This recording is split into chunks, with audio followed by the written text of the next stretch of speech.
আসসালামু আলাইকুম। কেমন আছেন দেশের মানুষ সবাই? আশা করি ভালো আছেন। বিএনপি ভাইদের উদ্দেশ্যে বলি, বিশেষ করে ছাত্রদল, যুবদল ভাইদের উদ্দেশ্যে বলি, এই যে শারজিস আলম, হাসনাত আবদুল্লাহ, এই সজীব ভুঁইয়া, আসিফ মাহমুদ, এরা বিএনপির নামে বিএনপি সাদাবাজ এটা হেটা।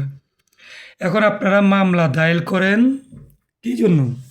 মামলা দায়ের করবেন এই জন্য, বন্যার টাকা যে 4-5 কুলাঙ্গার যে খাইলো, এই বন্যার টাকা যে কোথায় গেল, ওরা এখন কিভাবে 100 কোটি 200 কোটি টাকার মালিক হয়, কিভাবে ওদের ঘর বিল্ডিং হয়।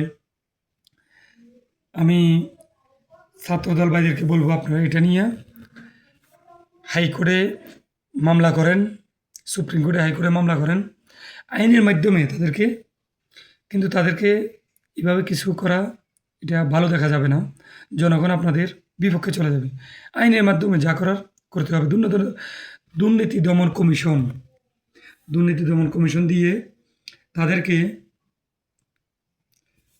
আইনের আওতায় নিয়ে আসতে হবে। আইনের প্রক্রিয়া, আইনের মাধ্যমে তাদের বিচার করতে হবে। তাদেরকে মারবেন, কাটবেন, তাদের ইয়ে করবেন, এগুলো করার কোনো প্রয়োজন নেই।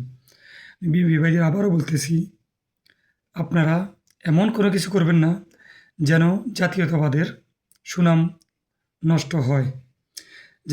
যেন আমাদের দেশনায়ক প্রধানমন্ত্রী তারেক রহমানের নাম ক্ষুণ্ণ হয়। এমন কিছু করবেন না আমলিকের মতো যেন ফেসিবাদী না বলে। আর এই সমন্বয়ক যারা আছে, যারা দুর্নীতি করছে, তাদেরকে দাঁত ভাঙা জবাব দিবেন। এই যে তারা অনেক লাফাইছিল, অনেক কিছু বলছিল, বিএনপি এটা হেটা, বিএনপি অমুক সমুক, অনেক কিছু বলছিল।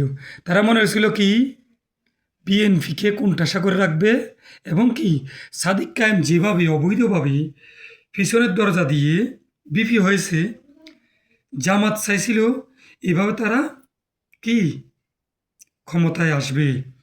আর একটা কথা মনে রাখবেন, যদি জামাত ক্ষমতায় আসতো, তাহলে বিএনপি যে তারেক রহমানের পুরা ফ্যামিলিকে ওরা হত্যা করতো, পুরা ফ্যামিলিকে হত্যা করতো ওরা।